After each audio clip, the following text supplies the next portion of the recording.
3장 5항을 봅니다. 55페이지.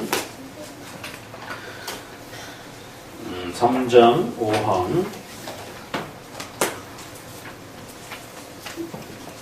5항은 예정의 아주 중요한 그 원인과 목적을 우리에게 소개하고 있습니다. 오늘 설교 말씀하고도 아주 밀접하게 또 이렇게 연결이 되고 있어요. 그래서 선택과 유기라고 하는 이러한 예정의 이 엄청난 이 역사가 가장 핵심적 그 원인이 과연 무엇인가, 그 근원적 그 목적이 과연 무엇인가, 이런 부분에 있어서 장로교적 이해와 또 인본주의적인 이런 이해의 차이가 어떻게 또 차이를 나타내는가, 이런 부분들을 깊이 또 고민하면서 또 5항을 잘 헤아려 살펴야 된다라고 우리에게 가르치고 있습니다.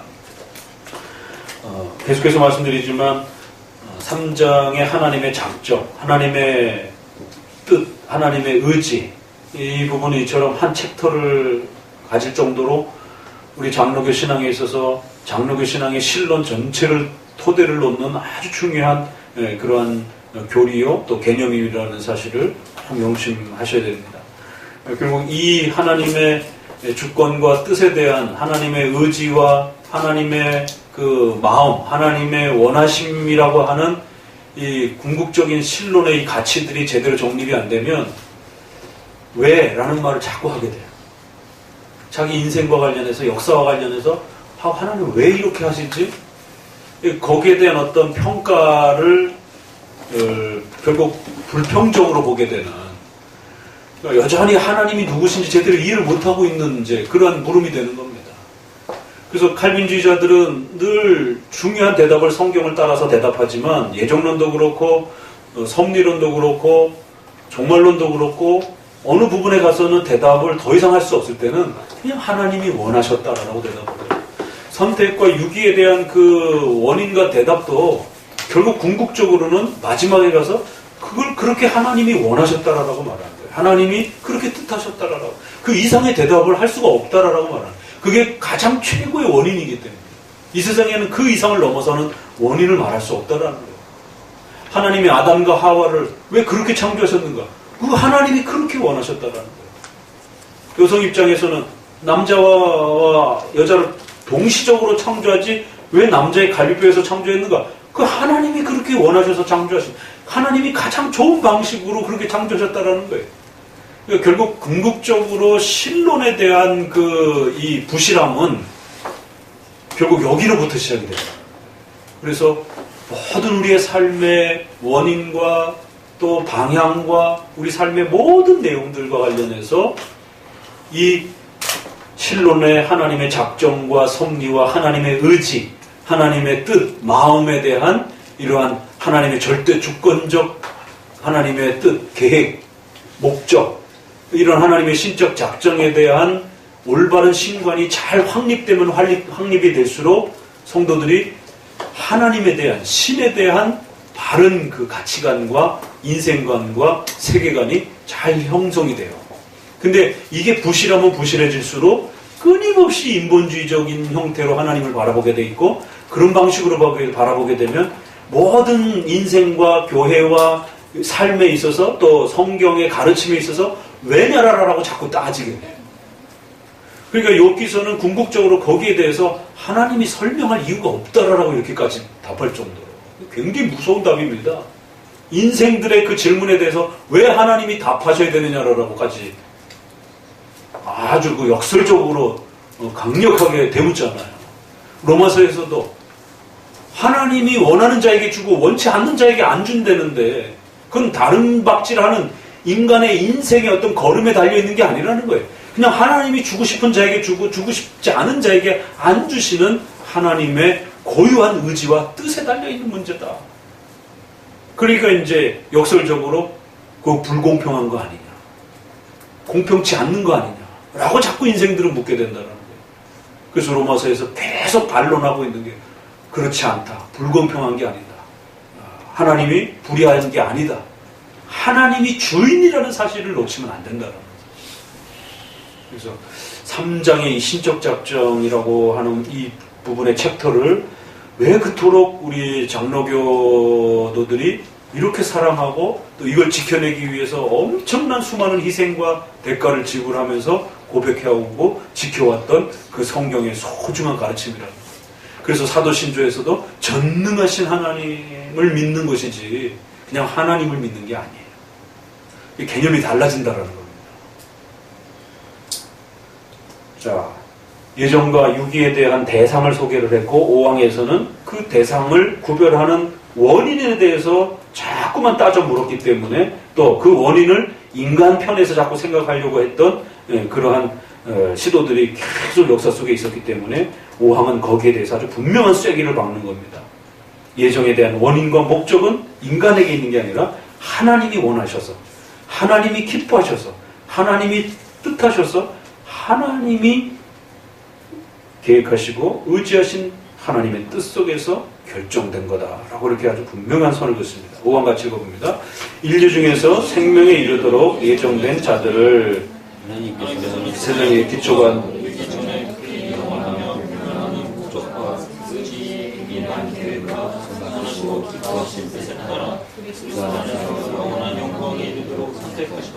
예.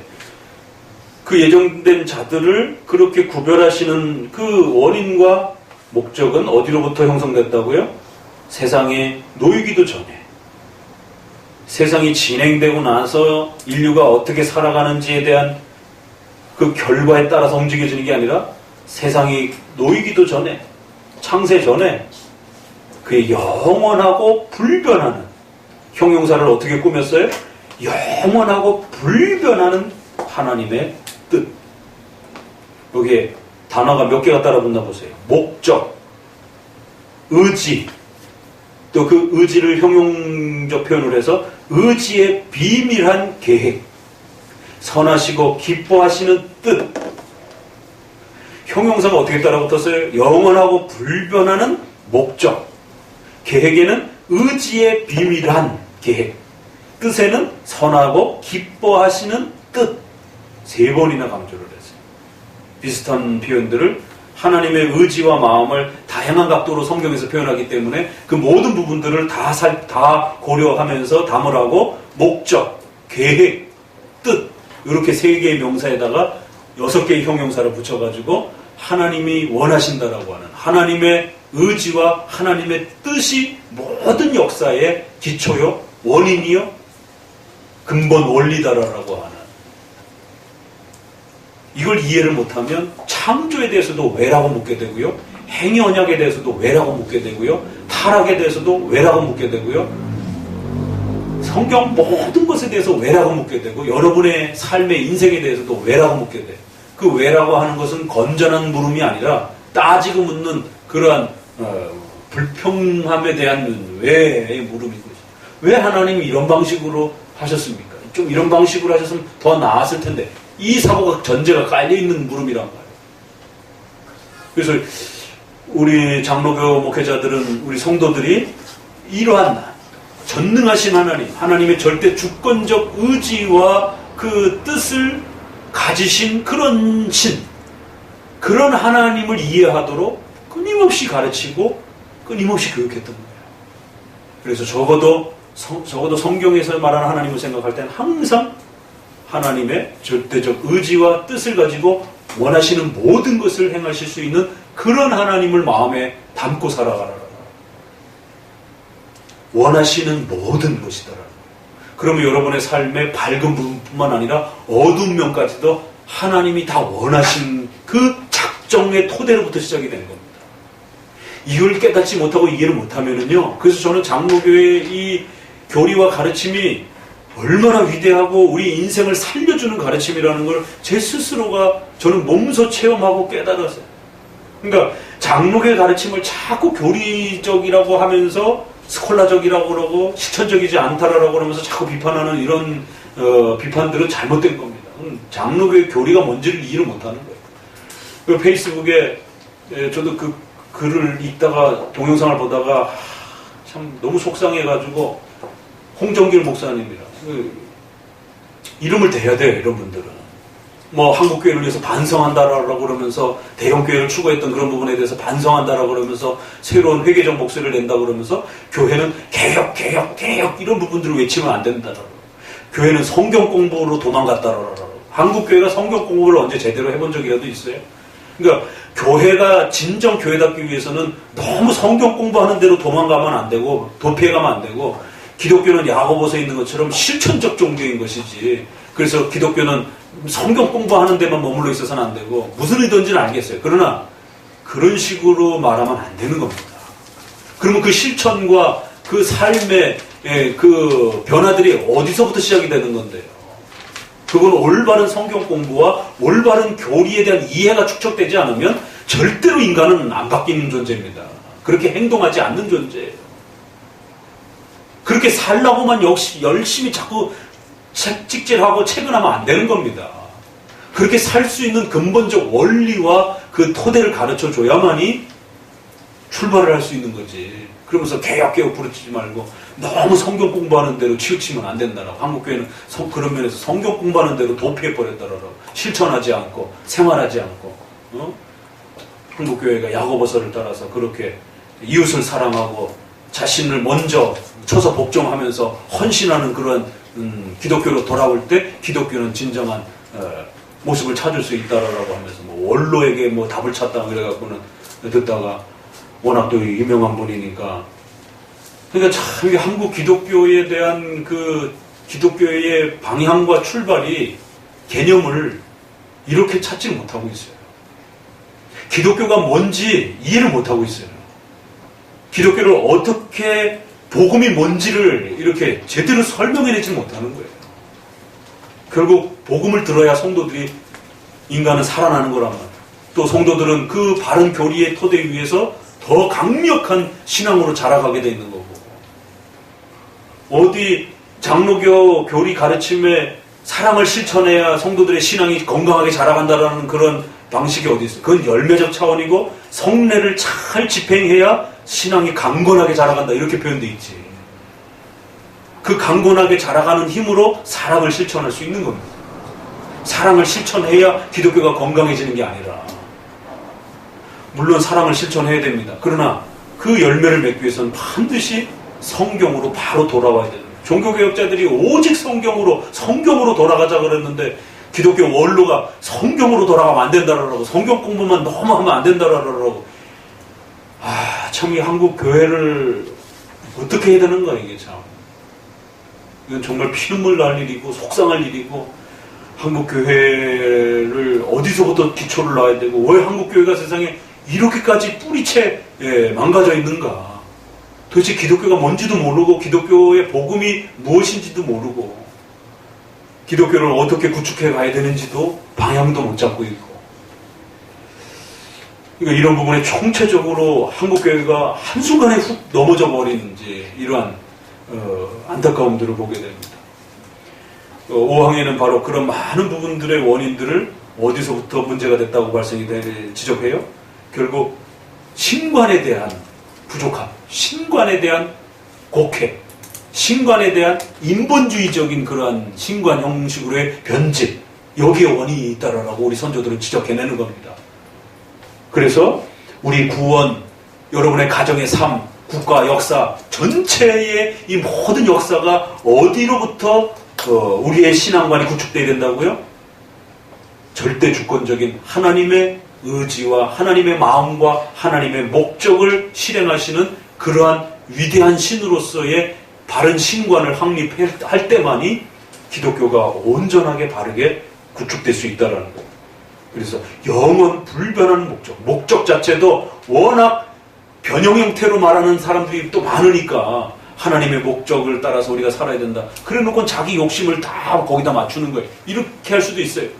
또 목적이 바뀌는 것처럼 말하니까 영원하고 불변한 목적이다 이렇게 변하고, 또 의지의 비밀한 계획이라고 그러니까 또 하나님의 그 의지의, 이 하나님의 계획에 있어서는 하나님의 의지가 담긴 또 그런 신비로움에 우리가 더 들여다볼 수 없는, 또 일정한 부분에서는 그 하나님의 신비를 경외함으로써 이렇게 바라봐야지, 그거를 파헤치는 방식으로 이렇게 따지고 묻는 방식으로 접근하는 게 아니다라는 것이.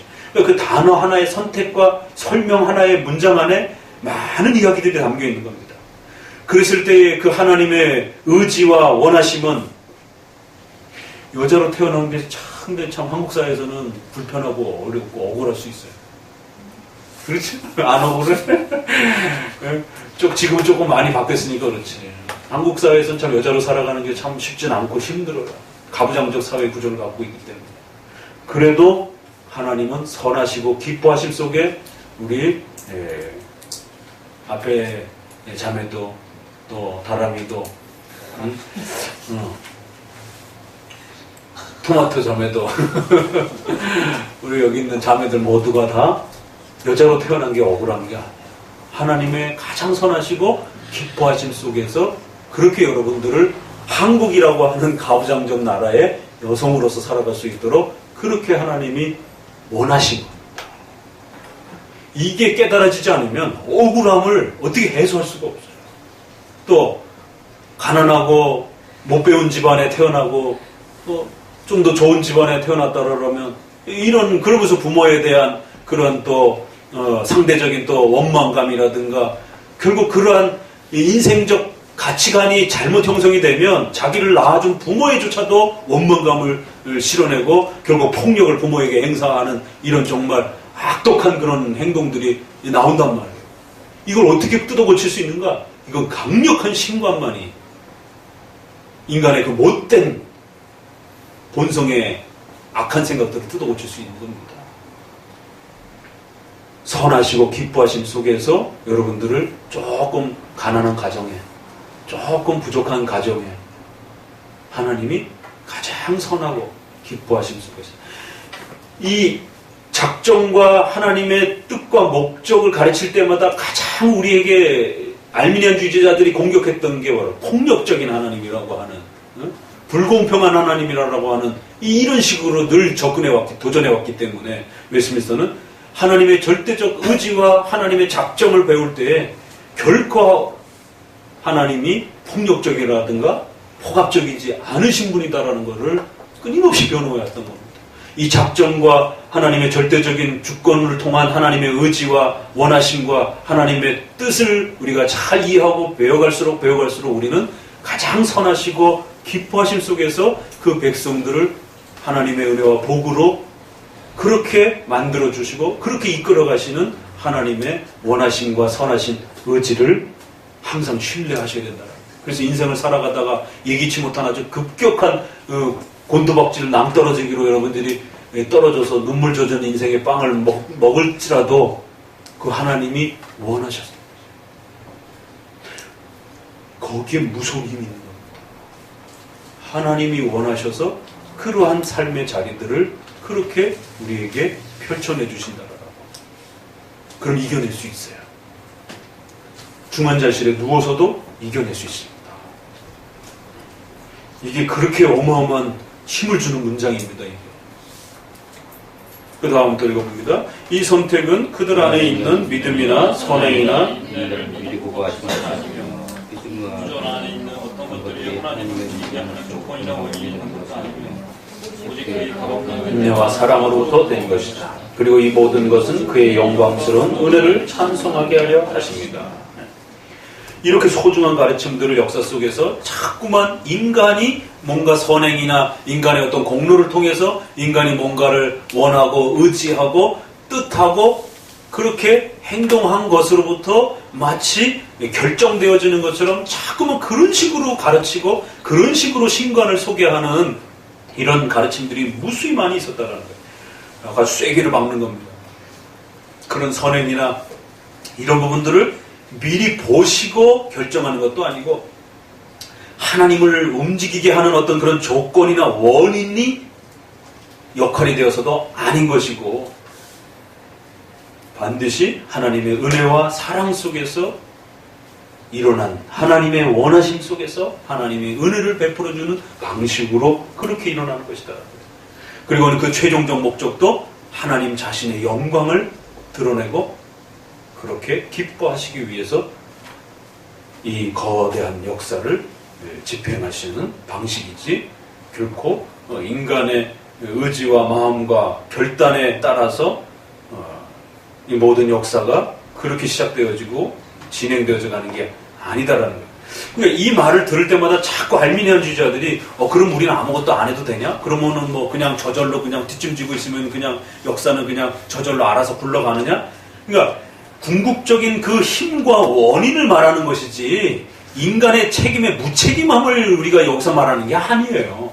인간은 인간으로 태어나셨으면 당연히 하나님을 섬겨야 될 책임이 있는 겁니다. 하나님을 예배해야 될 책임이 있는 거고 또 악을 멀리하고 선을 향하여 살아가야 될 책임이 있는 거예요. 그래서 인간을 향하여 책망하는 겁니다. 악을 택하면 큰일 난다라고 선을 택하면서 살아야 된다라고 방향성을 가르쳐 주는 거지. 그러니까 이걸 착각을 하는 거예요. 하나님이 그 방향성을 가르쳐 주는 걸 갖고 신명기에 너희가 이렇게 살면 복 내려준다라는 것을 마치 우리가 그런 능력이 있는 것을 말하는 것처럼 이렇게 착각을 하는 거예요. 이건 너희가 능력이 있으니까 그렇게 살아라라는 뜻이 아니라 인간의 궁극적 책임과 의무를 촉구하는 겁니다. 당신들이 짐승이 아니기 때문에 인간답게 사셔야 된다라고. 인간은 누가 만들어준 거냐? 하나님이 만들어주신 거기 때문에 하나님을 섬기고 회개하고 선을 바라보면서 살아야 된다라고 의무를 촉구하는 거고 책임을 촉구하는 것입니다. 능력을 말하는 게 아니에요. 그 근원적 힘이 너에게 있다라고 그렇게 촉구하는 게 아닙니다. 그러니까 이거를 이제 가르치는 자가 자꾸 착각해가지고 이제 거꾸로 돌려서 말을 하게 돼요. 그게 이제 바로 알미니안주의와 인본주의가 되는 거고, 칼빈주의는 근원적 힘은 하나님에게 있는 거고 그것에 대한 책임과 의무와 방향성을 촉구할 때는 인간이 회개하는 것이지 하나님이 회개하는 게 아닙니다. 하나님이 왜 회개를 해요? 잘못한 것도 없는데. 그러나 회개를 일으키는 근원적 능력을 주시는 분은 하나님이에요. 그러니까 성경에는 회개하라 천국이 가까웠느니라 이렇게도 말을 하고 그 회개를 하나님이 주신다 이렇게도 말을 하는 거예요. 두 개 다 말을 하는 거예요. 그러니까 이제 이게 헷갈리니까 그럼 하나님이 회개 줄 때까지 기다려야지 이러고들 이제 이런 식으로 오해를 하는 거예요.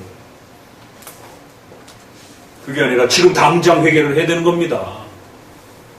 그럼 하나님이 언제 능력 주는데? 그 능력은 당신이 계산하는 방식으로 주는 게 아니에요. 그건 우리가 파악하는 방식으로 주는 게 아니에요. 우리는 그 메시지를 듣는 그 순간에 회개에 대한 책임이 우리에게 던져지는 겁니다. 그러면 내가 먼저 회개를 해서 하나님이 나에게 회개를 주는 건지, 회개가 내 안에, 회개 능력이 내 안에 들어간 상태에서 내가 그걸 듣고 회개를 고백하는 건지, 우리는 그걸 인식할 수 없는 그 시간적 순서로 동시적으로 일어난단 말이에요. 그러나 성경엔 분명히 회개의 그 능력과 힘은 하나님이 주셔서 우리를 중생케 하셔서 목회자의 설교와 그 회개의 말씀을 알아듣게 한다라고 말하고 있는 것입니다. 논리적 원인으로 설명할 때는. 그러나 목회자가 그걸 설명할 때 논리적으로 그렇게 설명하지는 않는 겁니다. 결과적으로 설명을 하는 거예요. 당신이 회개하십시오. 천국이 가까웠습니다. 빨리 회개하고 구원 받으십시오. 라고 말하는 게 되는 것이에요. 그 말이 알미니안주의 말이 아닌 겁니다. 그건 당연히 우리 장로교 목회자들도 인간을 향해서 속히 회개하고 예수님 믿으라라고 촉구해야 되는 겁니다. 그러니까 이제 이게 헷갈리니까 이거를 거꾸로 적용해가지고 극단적 하이퍼 칼비니즘처럼 전도를 촉구하지 않는, 인간의 의지의 책임을 촉구하지 않는 이제 그런 무책임한 그런 신적 운명론으로만 이렇게 이 작정론을 펼쳐내가고 하나님의 의지를 강조를 하려고 하다가 인간의 의지적 책임을 소홀히 하고 말을 못하게 되는 거예요. 근데 알미니안주의자들은 인간의 의지만 지나치게 강조를 하다가 하나님의 의지와 마음과 하나님의 뜻을 소홀히 취급하게 되는, 이 양쪽의 역사 속에 2000년 동안 기독교를 괴롭혀온 겁니다. 그랬을 때 우리 선조들은 후손들이 헷갈려하지 말라라고 그 원인과 목적을 정확하게 분리시켜주고 인간의 의지와 책임이 무엇인지에 대해서 또 이렇게 구별해서 나눠서 말해주는 것이에요. 근데 이게 복음으로 선포가 될 때는 같이 조화 속에서 같이 동시적으로 전달이 되는 겁니다. 55페이지 첫 번째 단락에서 보면 도르트 총회에서 무조건적 선택에 반대하여 조건적 선택을 주장하기도 했다. 따라서 본신조는 성경적 예정론의 절대 주권적 예정을 강조하기 위해서 도르트 신조의 고백을 그대로 이어받아 무조건적인 선택을 고백한다. 그러니까 하나님의 절대성과 예정 작정을 이야기하더라도 이걸 변형해가지고 인본주의적 방식으로 그렇게 말할 수도 있다라는, 그렇게 가르칠 수도 있다라는 거예요. 그러니까 참 사탄이 얼마나 무섭고 고린도전서에 있는 것처럼 광명의 천사처럼 우리를 도우는 그런 가르침인 것처럼 변형돼 갖고 성도들에게 접근되어지면 이게 우리의 가르침인 것처럼 그렇게 속을 수 있다라는 거예요. 그러니까 일단은 우리께 뭔지를 부지런히 배우고 부지런히 읽어야 되는 겁니다. 우리께 무엇인지를 부지런히 연습해 놓으면 약간 변형되면 금방 알아챌 수가 있어요. 자, 그래서 본신조는 이 두 파의 예정론의 차이는 무엇인지 세밀하게 구별해 줬는데요. 우선 예정의 근원적 원인은 몇 가지 그렇게 3번씩이나 절대적 신적 작정을 강조하였다.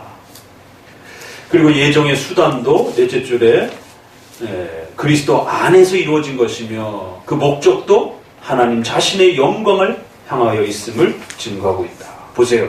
예정의 원인은 하나님의 의지와 뜻 속에서 일어난 거고 그 예정을 이루는 수단도 그리스도를 통해서 이루어지는 것이고 그 목적도 하나님의 영광을 위해서 쓰여지게 되는 것이고 그 어디에도 인간의 어떤 그 내용으로서 가지고 들어오는 게 아닙니다. 그렇지만 여기서 또 조심해야 되는 것은 그리스도의 중보 사역에서조차도 선택의 원인이 아니라 예정의 수단으로 표현하기 위해서 그리스도 때문에라고 하지 않고 그리스도 안에서라고 고백했다. 칼바르트는 그리스도의 중보 사역을 선택의 원인으로 해석하여 그리스도 때문에 모든 인류가 다 선택되었다는 만인 구원론을 주장했습니다. 요거는 알미니안주의자도 마찬가지. 여기다 그걸 제가 하나 더 썼으면 좋았을 걸 바르트만 써놨네. 알미니안주의자들이 예정론 말할 때 두 가지를 변형시켰어요. 하나는 조건 예정으로 바꿨고 예수님 때문에 구원받았다라는 식으로 바꿨어요. 그래서 예정론이 망가진 겁니다. 근데 이제 성도들이 많이 조건 예정은 알고 있는데 예수님 때문에 구원받았다라고 하는 이 개념은 뭔지를 잘 이해를 못해요. 예수님 안에서 예수님을 선택과 예정의 수단으로 표현하는 것과 예수님을 선택과 예정의 원인으로 표현하는 건 달라요, 이게. 이건 지금 뭔 말인지 못 알아듣는 사람이 반이고 알아듣는 사람이 반일 수도 있어요, 이게. 그런 게 있구나 하고 넘어가 그냥. 그래서 체크해 놓으시고 나중에 또 읽고 그래서 알미니안주의자들이 예정론 망가뜨릴 때 조건 예정과 그리스도 때문에라고 하는 이 두 표현 가지고 망가뜨렸다라는 거. 자, 그 다음 단락에 하나님께서 선택하신 궁극적 목적은 그러면서 또는 동기까지 제시하고 있는데 그래서 인본주의적인 형태의 모든 알미니안적 예정론들을 거부하였다. 인간의 믿음과 경건은 예정의 조건이나 원인이 아니라 예정을 성취하시고 적용하시는 수단이요 도구이다. 그래서 핫지는 이제 이렇게 표현한 겁니다. 핫지의 설명도 아주 훌륭합니다. 같이 읽어봅시다. 알미니안파는 확실히 예지된 믿음과 회개를 조건으로 그 개인들을 선택해서 영생을 얻게 하시는 것이라고 주장한다. 칼빈주의는 하나님의 그 최고 주권이 기뻐하시는 대로 어떤 개인들을 선택하셔서 영생과 그것을 위한 모든 수단과 조건을 얻게 하신다고 주장한다. 하나님은 그들이 믿고 회개하도록 선택하는 것이지 그들이 믿고 회개했기 때문에 하신 것이 아니라. 그러니까 문장의 토시 하나가 의미로 확 바꿔버리는 거예요. 그래서 아주 중요한 차이가 있는 겁니다. 예정의 궁극적 원인과 목적에 대한 또 이런 중요한 표현들을 또 잘 새겨두시길 바랍니다. 기독교 강요 이어서 보도록 합시다.